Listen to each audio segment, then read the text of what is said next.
They call me Waka Waka Doctor for a reason. That's because I love to travel. I never stop, I never sit at a place. Today, I am bringing you the best of another city. A city that has known a lot of loss, a city that has been destroyed by the consequence of war. But nevertheless, there's so much experience you can gain from this beautiful city. And I'm here to bring it to you. People, it's Beirut!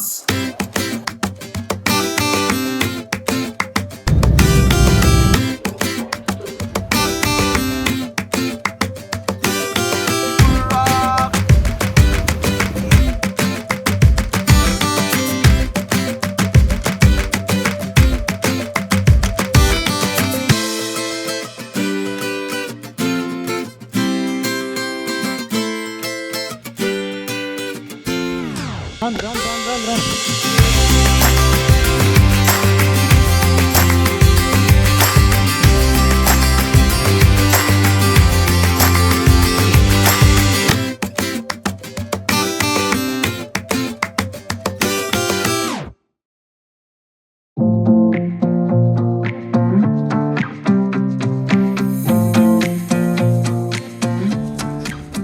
So guys, this is what literally a $50 apartment in the city of Beirut gets you.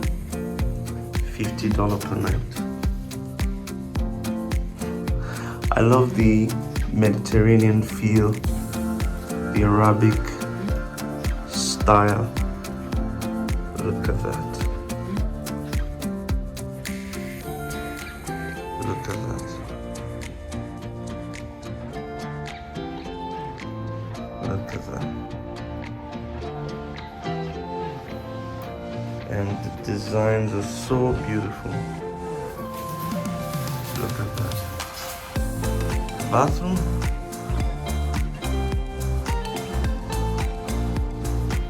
And it has, of course, a very good view as well. I'll show you the bed one more time. Ooh, there you go, that's me. Look at that.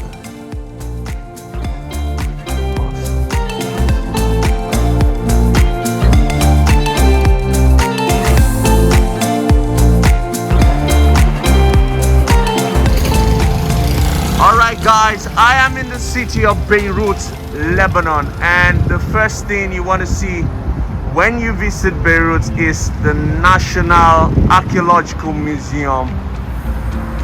This is the city of Beirut, and this is the museum. I'm gonna go in there now to have a feel of what it holds.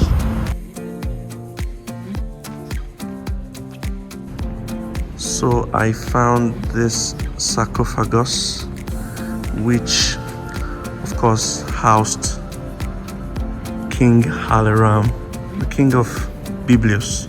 Now the interesting fact about this sarcophagus is this, come with me. Now it contains every alphabet of the Phoenician, you see, of the Phoenician people. Now this inscription written here says that whoever opens this tomb will die and his kingdom will be lost. So should I open it? Should I? It's very beautiful to read all these things, but that's history. And you can see King Halaram here. This is King Halaram. These are lotus leaves, which are a sign of death. And if you can see, King Halaram is holding one of them just here. That's one of the lotus. And you can see he has 7 women in front of him. They're not his wives though. See? But that's it. That's the sarcophagus of King Halaram. He was buried in it. Let me try and push it. That's it. No. Bye-bye. Okay guys, come with me. Let me show you something. Ooh. Beautiful. like it's an underground of sarcophagus. Look, and this is how the Phoenicians buried the dead. The Egyptians would, you know, put them standing up, but the Phoenicians buried them lying down. Look at this one. Okay, this is deep underground in the National Museum in Lebanon. So these are some of the things they found with the buried mummy. Okay, you can see jewelries. Let me bust your head. They found onions with her. And these are food products. They were all found with her when they excavated her.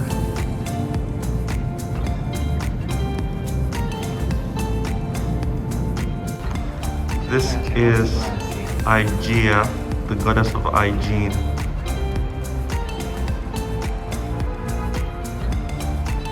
Also originated from Byblos and found in the National Archaeological Museum in Lebanon. Goddess of hygiene, yeah, Hygeia. So I found two amazing portraits in this museum I'm going to show you now. The first one is this portrait. I know it has missing parts, but this is the god of wine. And can you guess his name? His name is Bacchus. Do you know the Bacchus wine? Have you ever tasted the Bacchus wine? Yeah. This is the god of wine found at Byblos. Is the god of wine Bacchus. And the interesting thing about him is he had both male and female organs. Can you believe that? Yeah. Now the second thing I will show you is this. This is another portrait which captures the bull and the lady. Now, for those who are familiar with Europe and how the name Europe came to be, it's from this lady. Her name was Europa. Now the bull is actually Zeus. Zeus transformed himself into a bull and then kidnapped Europa from the Phoenicians and took her to Crete in Greece. And now the Phoenicians had to trade something to get her back, so they traded their alphabets to the Greeks, and that's why today in modern day the Greek alphabet is owned by the Greeks. It's actually Phoenician in origin, but they had to trade off. Those are two amazing portraits I found in here. Alright guys, the next thing you want to do in the city of Beirut is to come downtown Beirut, and you can see that beautiful mosque. I'm going to talk about that mosque later on, but the first thing you want to see is the Martyrs Square, where this square is very significant in that this is where the Ottomans, who ruled Lebanon for about 400 years, would come and hang anyone who is in opposition to their rule. And if you move closely, you would see bullet holes right now.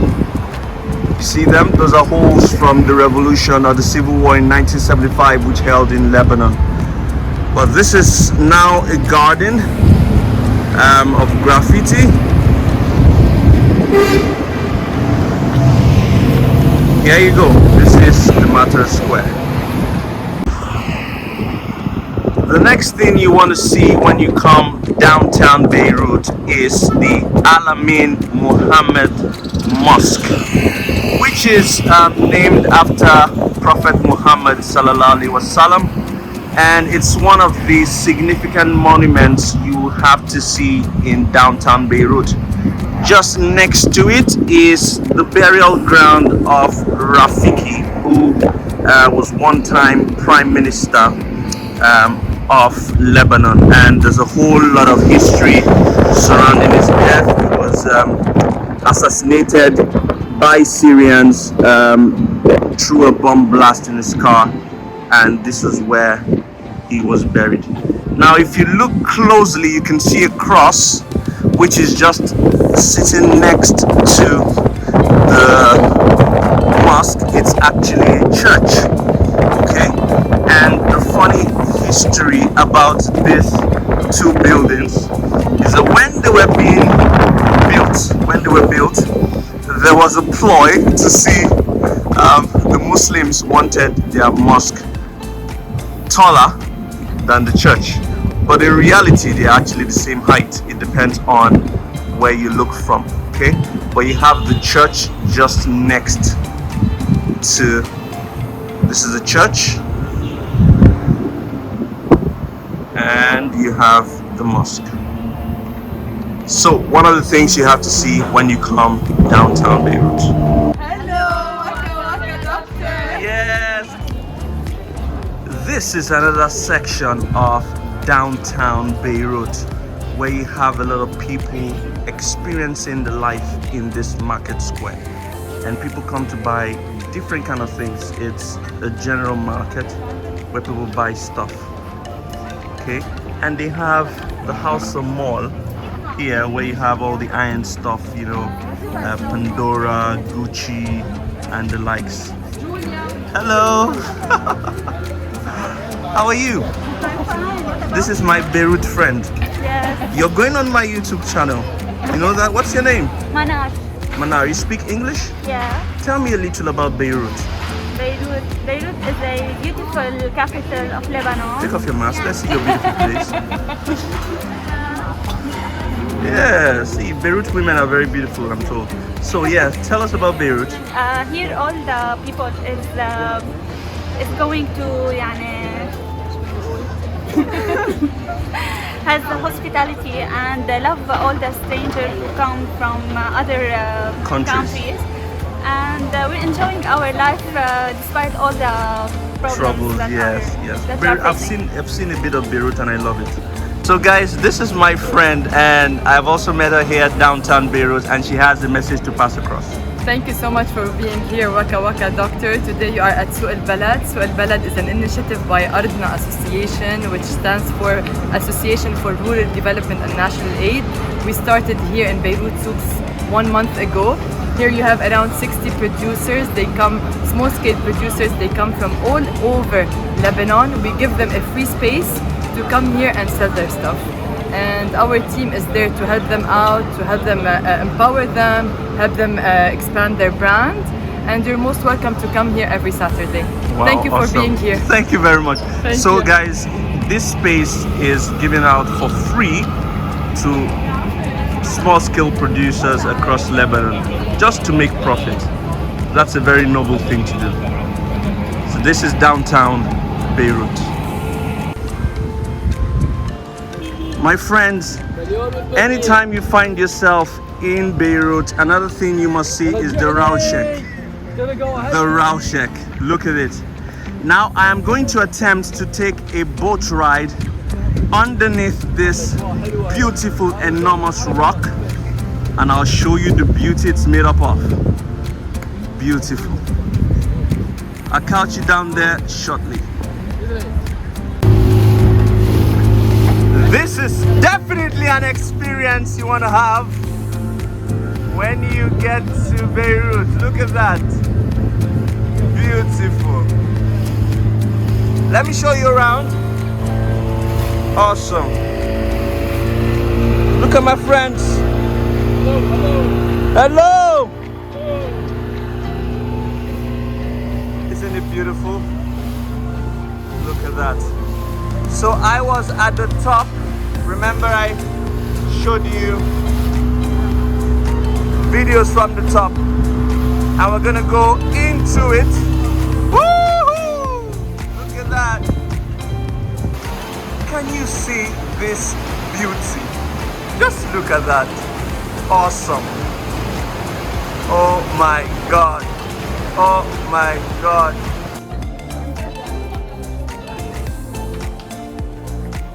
This is the city of Byblos, and it's the oldest city with residents in the world. This city has existed for the last 8,000 years, and this is the bazaar in Byblos. Hello. The people of Lebanon are very wonderful. These are all the shops.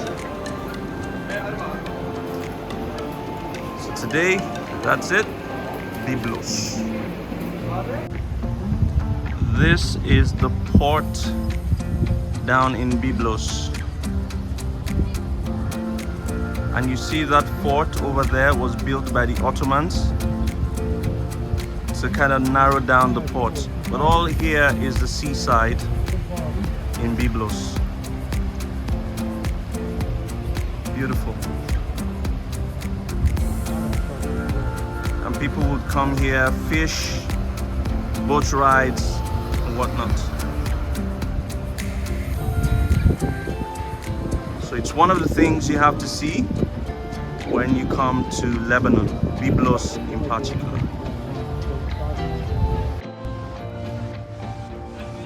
And you have restaurants all around the port.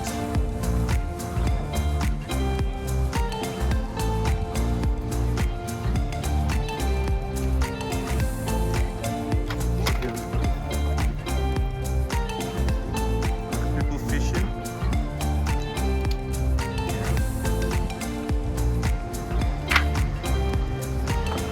Alright guys, if you ever find yourself in Lebanon, another fascinating place you must see is Hamra Street. So it's called Rue Hamra over there, that's Hamra Street in French. If you are a fan of the popular American thriller series on Netflix titled Homeland with the popular Carrie Matheson, yes, one of the series was about Hamra. It's a street filled with shops and malls and food places and restaurants. Let's show them the streets. Let's show them Hamra Street. That's Hamra Street, just going down, straight down, and it's one of the places you can actually visit to see the shops, the restaurants, the food markets and things like that. So if you ever find yourself in Beirut, please try and make it to Hamra Street. So guys, all through my stay in Lebanon, this my friend and brother has been taking me around, and you need to hear his story. Would you believe that Robin was born in Nigeria? Robin, why did you leave Nigeria? I'm not sure I'm supposed to say this on TV. Say it. Let me want to know, why did you leave Nigeria? Somebody special became in power. Someone special came in power. Who's the someone special? When did you leave Nigeria? He's in the other room waiting. When did you leave Nigeria? 2017. You left Nigeria 2017, and the person was in power, yeah? Yeah. Okay. So how, I mean, you schooled in Nigeria, you were born in Nigeria, yeah? Yeah. What's your Nigerian name? Oga Dragon. Well, Robin has been special all through my stay in Lebanon. He was born and raised in Nigeria, schooled in Niger State, went to Futmina. His parents are Nigerian, he owns a Nigerian passport, but he decided to run to Lebanon when somebody came into power in Nigeria. Thank you very much, Robin. It's been fun. You're gonna go on my channel, Waka Waka Doctor. It was nice meeting you. Thank you very much. I love you, brother. So guys, I'm gonna try something adventurous. That's my friend.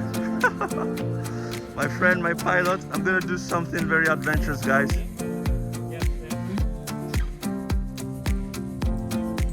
This should be fun, and I'm looking forward to it. Look at that. Woo! All right, let's give it a go.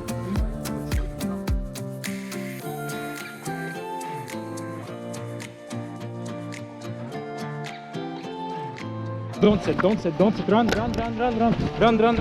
to run. Okay.